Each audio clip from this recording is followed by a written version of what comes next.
திருச்சிற்றம்பலம். தென்னாருடைய சிவனையை போற்றி, எந்நாட்டவருக்கும் இறைவா போற்றி. அனைவருக்கும் வணக்கம். 2025 எப்படி இருக்கும் அப்படிங்கிறத நம்ம பார்க்கலாம். இந்த புத்தாண்டுல 4 கிரக பயிற்சிகள் ஆக போகுது. குரு, சனி, ராகு, கேது 4 பேருமே பெரிய கிரகங்கள், வருட கிரகங்கள்னு சொல்லுவோம். இந்த வருட கிரகங்கள் எல்லாமே இந்த வருஷம் மாறுறாங்க.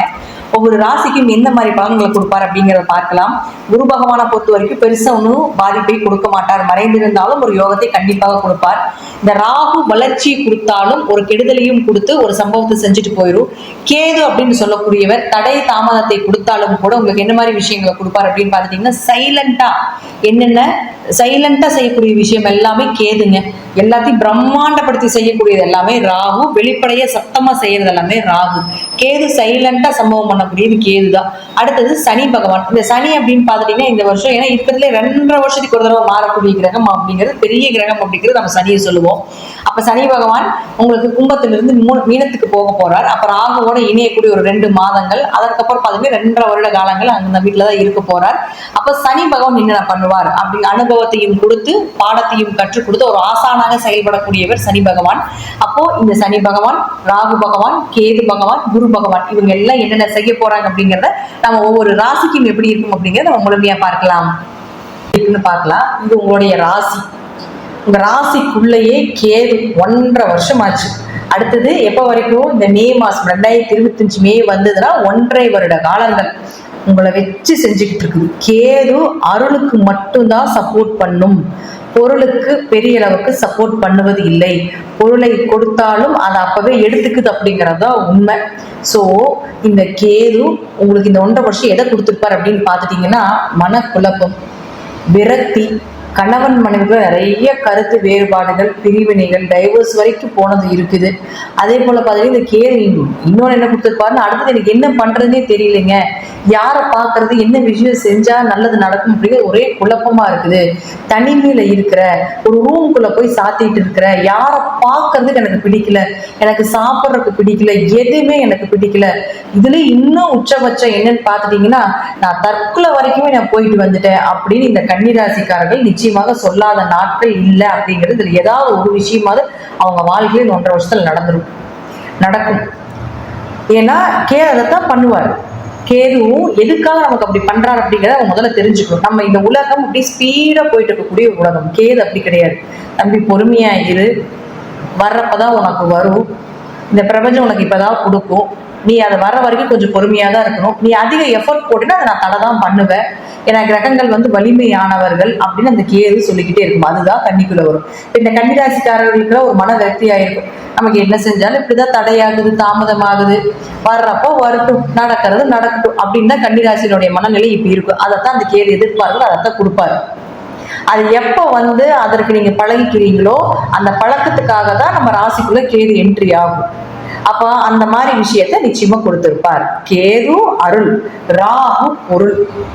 அப்போ நீங்க உங்களுக்கு தடையாகுது, தாமதமாகுது, ஆன்மீகம் சார்ந்த விஷயம் நிறைய உங்களுக்கு கிடைச்சிருக்கும். இறை வழிபாடு, ஸ்பிரிச்சுவல் லைஃப் பத்தி நிறைய தெரிஞ்சிருக்கும். பிரபஞ்சத்தை பத்தி நிறைய விஷயங்கள், புதிய கண்டுபிடிப்புகள், நிறைய கோல்டன் ரூல்ஸ் எல்லாம் கொடுத்துருப்பாரு. கோல்டன் பாயிண்ட் எல்லாம் நிறைய கிடைச்சிருக்கும் உங்களுக்கு இந்த காலகட்டங்களை.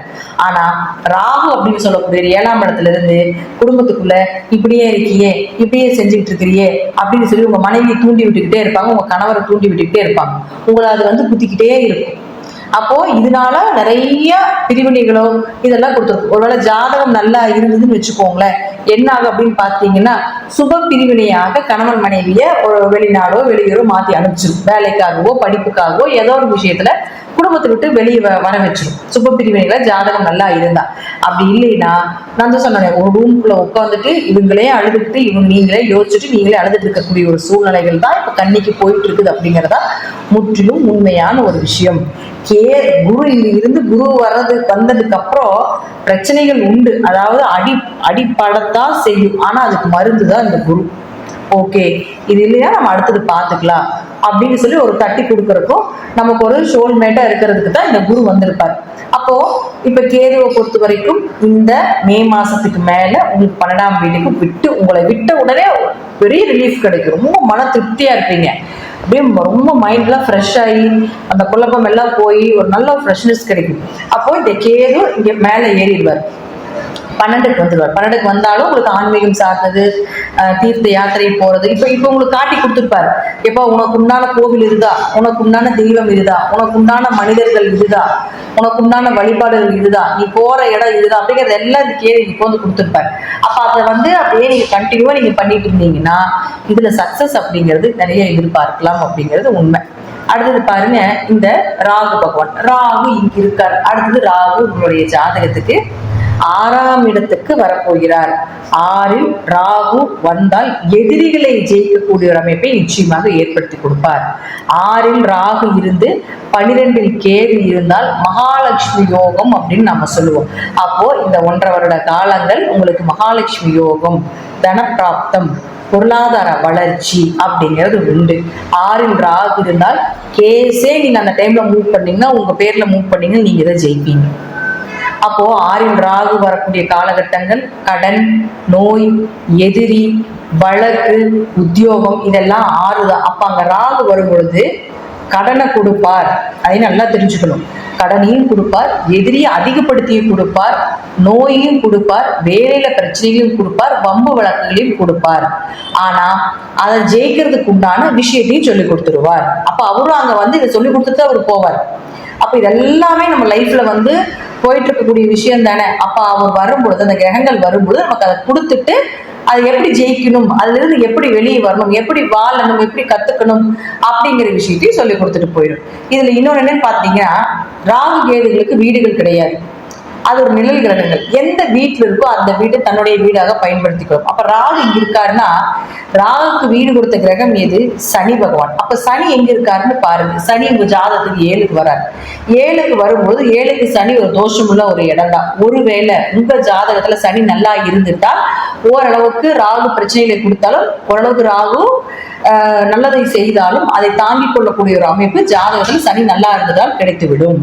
அப்படி இல்லைன்னா சனிக்குண்டான வழிபாடுகள் கொஞ்சம் அதிகப்படுத்திக்கோங்க, ராகுக்குண்டான வழிபாடுகளை கொஞ்சம் அதிகப்படுத்திக்கோங்க.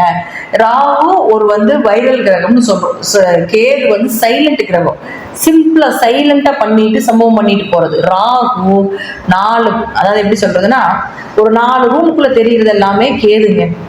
4 ஊருக்கு உலகமே தெரிய அளவுக்கு வைக்கிறது, எல்லாருக்கும் தெரிஞ்சு அவமானப்படுறது எல்லாமே இந்த ராகு பண்றது. கேது உள்ளே பொது பண்ணிடும், ராகு வெளிப்படையே காட்டிட்டு போயிடும். அப்போ சனி நல்லா இருந்துட்டால் ராகு என்ன பண்றது, பெரிய அளவுக்கு பாதிப்புகள் வராது அப்படிங்கறத முற்றிலும் உண்மை. சோ அதற்குண்டான ராகு ரொம்ப நல்லா இல்லைன்னா ராகுக்குண்டான வழிபாடுகளும் பண்ணணும், சனி பகவானுக்கு உண்டான வழிபாடும் கண்டிப்பாக நீங்க செஞ்சாதான் நல்லா இருக்கும். ஏன்னா ராகு 6ல் யோகத்தை கொடுத்தாலும் ஓரளவுக்கு அவயோகத்தையும் கொடுப்பாரு. பிரம்மாண்டத்தின் உச்சம் ராகு, உச்சத்தை காட்டி இதில் ஒன்றும் இல்லை அப்படின்னு சொல்லக்கூடியது கேது. ராகு உச்சத்தை கொடுத்து உச்சத்திலிருந்து வெளியே கேது இழுத்துட்டு வந்துடுவார். எப்பா இதெல்லாம் ஒண்ணு இல்ல, வாப்பா நீ ஆன்மீகத்துக்கு வந்திருப்பா அப்படின்னு சொல்றது கேது. சோ ராகுவும் கேதுவும் நிழல் கிரகமாக இருப்பதனால வீடு கொடுத்த சனி பகவானும் கேதுவுக்கு வீடு கொடுத்த சூரியனும் உங்க ஜாதகத்தில் நல்லா இருந்துட்டால் இவர்களால பாதிப்புகள் கொஞ்சம் குறைவு. அடுத்தது பாருங்க, குரு பகவான். இந்த குரு அப்படின்னு சொல்லக்கூடிய உங்க ஜாதகத்துல 9ஆம் இடத்துல இருந்து உங்களுக்கு வெளியூர் வெளிநாடு பயணங்கள், உயர்கல்வி படிக்கக்கூடியது, 2ஆம் திருமணத்துக்கு உண்டான ஒரு அமைப்பு, நல்ல குரு அமைச்சு கொடுக்கிறது, ஆன்மீகத்தினுடைய எல்லை, ஆன்மீகத்தினுடைய உச்சத்தை கொண்டு போய் இந்த குரு உட்கார்ந்து கொடுத்திருப்பார். 9ல் குரு இருக்கும் பொழுது ஓடி போனவனுக்கு 9ல் குருவாங்க, அப்படி கிடையாது, ஓடி ஓடி உழைப்பவனுக்கு 9ல் குரு. அப்போ உங்களுக்கு இதெல்லாம் நடந்துட்டு இருக்கும். இப்ப இந்த குருவும் உங்களுக்கு மாறுவார். அப்ப இந்த குருவும் உங்களுக்கு மே மாசம் 10க்கு வரும்பொழுது தொழிலை கொடுப்பார். உங்க தொழில் இதுதான், தொழிலுக்கு உண்டான விஷயங்கள் இதுதான், தொழில்ல எப்படி பொறுமையா இருக்கணும். ஏன்னா குரு அப்படின்னு சொல்லக்கூடியவர் பொறுமை, நிதானம், இதெல்லாமே குருதான். பரோபகாரம், இதெல்லாமே குருதான். அப்ப தொழிலையும் கொடுத்து அங்க என்னென்ன செய்யணும் அப்படிங்கறதையும் கொடுப்பார்.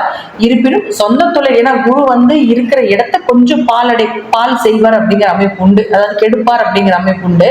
அப்ப 10ல குரு வரக்கூடிய ஒரு இடத்துல தொழில உட்காந்து வேலை செய்ய கொடுக்க மாட்டார். இப்ப சொந்த தொழில் பண்றவங்க எல்லாமே உட்காந்துட்டு ஓனரா உட்காந்துட்டு நம்ம அமௌண்ட் வாங்கி போட்டிருப்போம் இல்லைங்களா, அதெல்லாமே பண்ணாம கொஞ்சம் வேலைப்பளவு அதிகப்படுத்தி கொடுப்பார், ஓடி ஓடி உழைக்க வைப்பார். அப்ப அதற்கு உண்டான விஷயத்தை எல்லாமே இந்த குரு கொடுப்பார். சோ குருவும் நல்லதுதான் செய்வார் அப்படிங்கிறதுலயும் மாற்றம் கிடையாது. ராகு கேதுவால ஒரு ஜாக்பாட் யோகமும், சனி பகவான் அப்படிங்கிறது அஷ்டம கண்ட சனியாக வருவார் உங்களுக்கு. அப்ப கண்ட சனியாக வரும் பொழுது கணவன் மனைவிக்குள்ள கொஞ்சம் கருத்து வேறுபாடுகளும், பார்ட்னர் போட்டு தொழில் பண்ணிட்டு இருந்தீங்கன்னா கொஞ்சம் பிரிவினைகள் பிரிவினைகளையும் கொடுப்பார். ஆனா பார்ட்னருக்கு போட்டு தொழில் பண்ணிட்டு இருக்கக்கூடியவர்களுக்கு பிரிவினைகளை கொடுத்தாலும் அவங்க யார் என்னன்னு தோல் உரிச்சு காமிச்சிடும், நல்லவரா கெட்டவரான்னு. அப்போ நீங்க அதைப்படி நீங்க உங்க தொழிலை நம்ம நடத்தலாம். ஓகேங்களா? அப்போ கன்னிராசியை பொறுத்த வரைக்கும் கேது வெளியே என்ட்ரி ஆயிட்டாரு, பல பிரச்சனைகள் உங்களுக்கு குறைஞ்சிரும். ஸோ 2025 50% லாபத்தையும் 30% ஒரு அனுபவத்தையும் அதே போல ஒரு 20% சிறிய கெடுதலையும் கொடுக்கக்கூடிய ஒரு வருடமாக இந்த கன்னிராசிக்கு இருக்கும் அப்படிங்கிறத நான் சொல்றேன்.